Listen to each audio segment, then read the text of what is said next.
नमस्कार मित्रांनो, मी आपणाला सांगू इच्छितो की आजचे तरुण गावाकडून शहराकडे जाण्याचा जास्त कल लोकांकडे. वास्तविक त्यांना 1-2 एकर शेती आहे, परंतु ते खेड्यात न राहता ते शहराने जाऊन कंपनीत रोजगार करतात, मोलमजुरी करतात आणि येतात.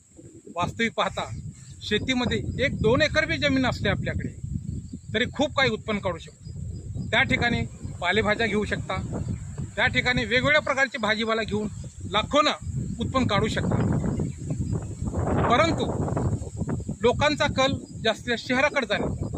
वास्तविक लोक अत्यंत बलाढ्य शिकलेले लोकसुद्धा, कॉम्प्युटर्स इंजिनियर, IT केलेले, फॉरेन कंट्रीमध्ये आलेले लोक, गेलेले लोकसुद्धा खेड्यामध्ये येतात, दुग्ध व्यवसाय करतात, शेतीच्या पालेभाज्या फळभाज्या लावून त्याच्यामध्ये असंख्य उत्पादन करतात, खत कारखाना टाकून त्या ठिकाणी करोडोनं उत्पन्न घेतात. परंतु आपला आता हा तरुण फक्त शहराकडे जाण्याचा आणि तिथे जाऊन रोजगार करण्याचा कल घेतो. वास्तविक आपले आईवडील या ठिकाणी वृद्ध आईवडील असतात, त्यांची सेवा बी करणं होत आहे आणि त्यांना चांगल्या पद्धतीने शेतामध्ये मदतही करता येते. शेतामध्ये काय करता येतं? शेतामध्ये आता माझंच उदाहरण घ्या. मी एक सेवानिवृत्त होतो फॉरेस्ट डिपार्टमेंटमध्ये. मी फिल्म प्रोड्युसरही आहे आणि मी शेतीही करतो.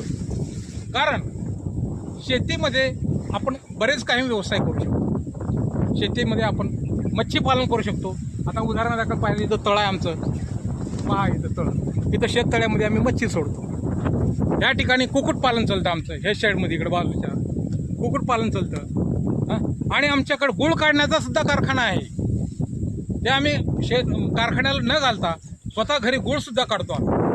असे जोडधंदे असंख्य करू शकतो आणि उत्पन्नामध्ये वाढ करू शकतो. मान्य आहे, शेतीला बाजारभाव कमी आहे, शेतकऱ्यांची पिळवणूक होत ही मान्य आहे. परंतु त्याला न जुमानता, त्याला न डगमगता प्रत्येक तरुणाने येऊन शेती केली पाहिजे, शेतीमध्ये वाढ केली पाहिजे आणि शेतामध्ये कसं प्रगती करता येईल याकडे लक्ष दिलं पाहिजे. जय जवान जय किसान.